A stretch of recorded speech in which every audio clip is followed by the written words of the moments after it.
Bonjour à toutes, bonjour à tous. Aujourd'hui, c'est une journée prospective à la fois comme les autres et pas comme les autres. Alors, comme les autres, parce que vous allez y trouver tous les ingrédients que vous venez chercher au CDM, des idées nouvelles, des temps de rencontre, des temps d'échange partagés sur les projets. C'est aussi une journée un peu particulière en ce sens qu'on a choisi aujourd'hui d'y célébrer les 10 ans du CDM. Alors, sans plagier Alain Souchon, c'est pas tout à fait vrai que j'ai 10 ans. En fait, j'en ai plutôt 11 parce que c'est vraiment à l'été 2005 pardon, que tout a démarré par une signature d'un accord entre les 4 partenaires qu'Emmanuel Delozon a cité tout à l'heure.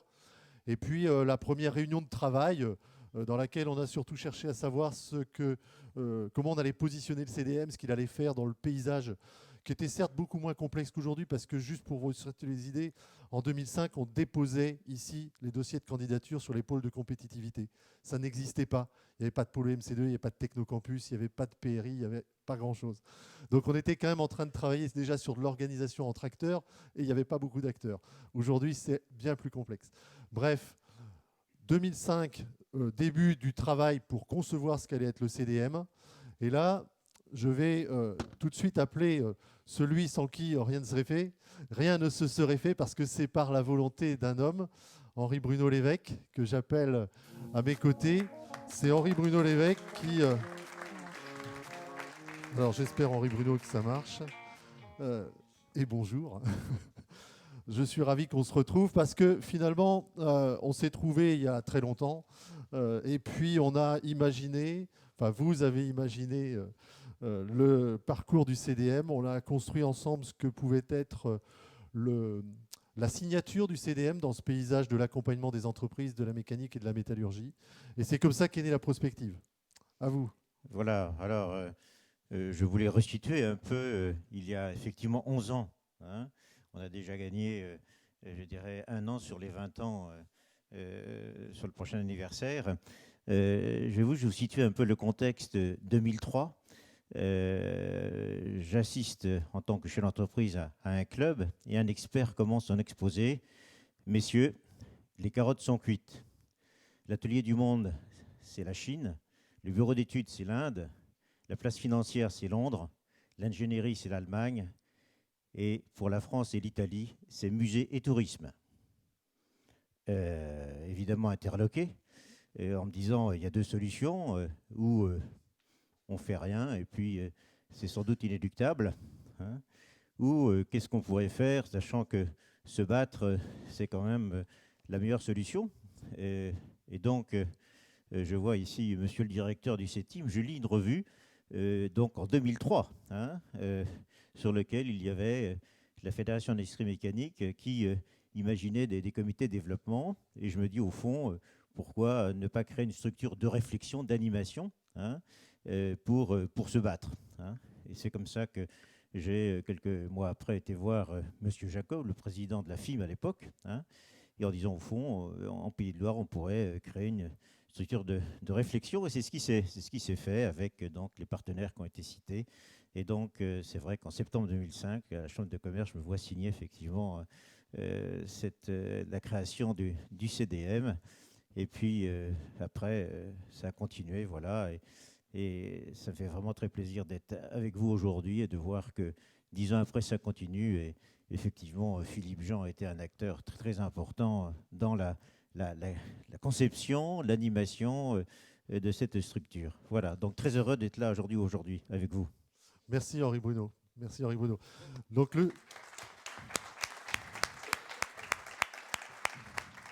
j'accueille Christophe Camary.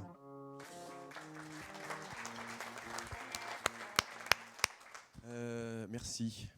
Oui, il y avait quoi, une tempête qu'on avait. Alors, c'est intéressant, c'est que avec Henri Bruno, on est en septembre. Je crois qu'on est même fin 2007 et on va voir Monsieur Oxiette. On dit, écoutez, il se profile des choses difficiles, graves, profondes. Je me rappelle qu'un politique nous dit, vous inquiétez pas, ça va être temporaire. Les banques, on s'en occupe et dans 3 mois, tout est remis dans l'ordre.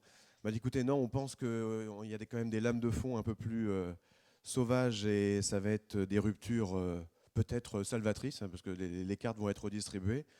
Donc on a été écoutés, et si on a eu ces signaux à ramener vers un politique qui nous a écoutés, et je le remercie, c'est parce qu'on avait des signaux prospectifs de fond.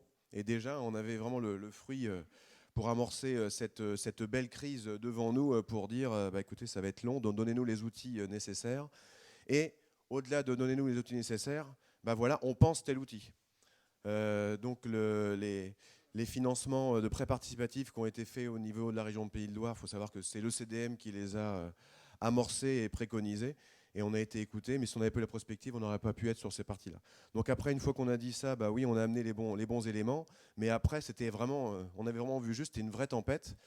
Alors après, quand on est dans la vraie tempête, le CDM a juste pris un rôle, et là, je vous remercie, comme on avait un socle avant de 3 ans, et que tout le monde s'y trouvait bien, eh bien, on a juste mis de la disponibilité et de la convivialité, sans dire encore sans vouloir trop dire, nous aussi, on ne sait pas trop comment ça va se passer, mais continuons notre rythme de se voir régulièrement tous les 3 mois. On a accéléré le rythme. Ouais, d'ailleurs, oui, à cette époque-là, on a accéléré le rythme, c'est intéressant, et c'est un peu encore la marque de fabrique aujourd'hui, sans savoir réellement, quand on se réunissait, ce qu'on allait sortir de nos réunions. Donc on était tous dans cette tempête, et on dit, écoutez, juste le point commun, c'est convivialité, en parler, et imaginer ensemble des points de réflexion pour que ça nous serve. Donc juste donner des références, et à notre humble niveau, de se dire ensemble, entreprise, chef d'entreprise, de refixer nos caps, nos thèmes. Et donc c'est là qu'on a créé les ateliers rupture et les groupes exploratoires pour s'y trouver. Donc pendant cette période de 2009-2011 de tempête, de rupture, de crise salvatrice, une crise, on va dire, j'en connais aussi un petit point personnellement au niveau de Chastanier, des fois des restructurations peuvent être considérées comme du développement. Donc on a essayé de vous donner un cap pour que chacun s'y retrouve, et donc après on est tous restés assidus dans cette période. Merci à vous. Merci Christophe. C'est à ce moment que Christophe passe la main à Marc, Marc que j'accueille maintenant, et avec qui on part sur comment construire ses stratégies dans ce monde nouveau. Et donc on développe avec lui et on consolide, comme c'est marqué ici, les nouveaux outils qui sont ceux du CDM d'aujourd'hui. Voilà, donc après cette période de tempête, même d'ouragan, c'est ce qu'on s'est dit tout à l'heure au premier rang, il fallait donc, on avait nécessité pour nous, chefs d'entreprise, d'avoir une respiration stratégique. Et c'est à partir de cette idée, de ce besoin, que nous avons donc travaillé sur ce concept de laboratoire stratégie plurielle avec Philippe, donc avec Joseph Lusteau, avec Jérémy Béranger et toute une équipe d'industriels pour d'une part monter un concept rapide, pour une mise en œuvre rapide, donc 6 mois, facile, semi-collectif, et je dirais avec des outils pratico-pratiques faciles aussi donc à intégrer dans notre entreprise. C'est ce qui a été fait, c'est ce qui a été mis en place avec l'animation après des labos stratégie plurielle. Nous avons donc travaillé avec une 60aine d'entreprises à réfléchir avec une réflexion croisée sur les stratégies des entreprises qui ont participé à ces groupes, et pour permettre derrière donc, de mettre en pratique un certain nombre d'outils qui sont nécessaires et indispensables aujourd'hui aussi avec un monde turbulent, pour croiser les informations, la veille, la prospective, qui est donc bien structurée, que nous avons consolidée aussi avec une prospective mutualisée interrégionale avec la Bretagne et Pays de la Loire. Donc ça fait partie aussi des actions qu'on a mis en place.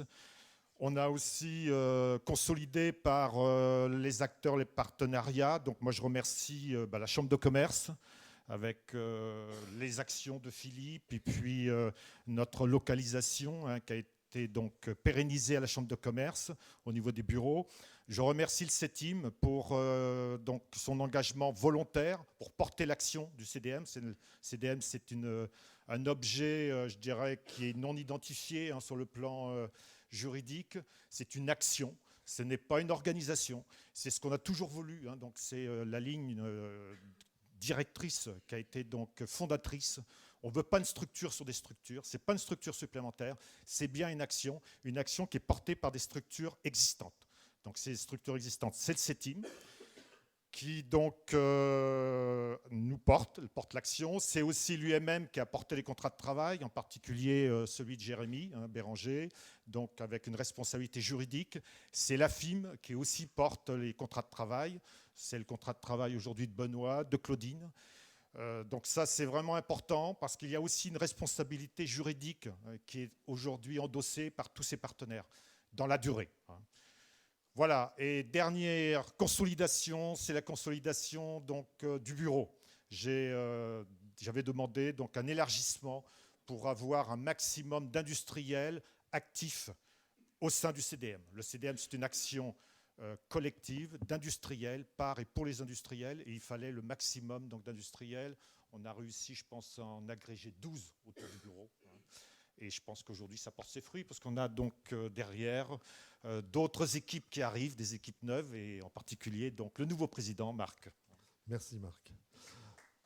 2015, c'est la passation de témoins. C'est Marc qui remplace Marc pour tracer la route. Changement dans la continuité. Changement dans la continuité. Tracer la route dans un univers, comme je disais en introduction, qui s'est complexifié. De beaucoup d'acteurs aujourd'hui au service de la filière, des jeux à retrouver dans un monde qui est empreint de mouvements forts sur la révolution numérique, sur la transition énergétique qui viennent impacter directement les activités des entreprises. Donc tout un univers à inventer, c'est celui que, avec Marc, nous allons essayer de construire maintenant. Oui, merci. Merci aussi à l'organisation de cette journée, parce qu'il va être assez intense. On va en parler. Et effectivement, la complexité, je pense que c'est le maître mot. Je pense aussi que toutes ces années-là nous ont renforcés. Hélas, certains d'entre nous ne sont plus là, mais j'ai tendance à dire que ce qui ne tue pas rend plus fort. Donc, c'est que quelque part, il y avait quelque chose dans nos entreprises qui nous ont permis d'aller au-delà. Je pense aussi qu'on a aussi une claire volonté d'arrêter de vouloir subir. Mais pour subir, pour agir, pour arrêter de subir, il faut commencer par réfléchir. Et c'est un petit peu le sens et la dimension du CDM. C'est de nous aider, nous, chefs d'entreprise, dans notre question quotidienne sur la définition de notre stratégie, à bien comprendre, à bien analyser ces lames de fond, ces signaux faibles, mais qui sont en fait des lames de fond et qui nous transportent pour les prochaines années.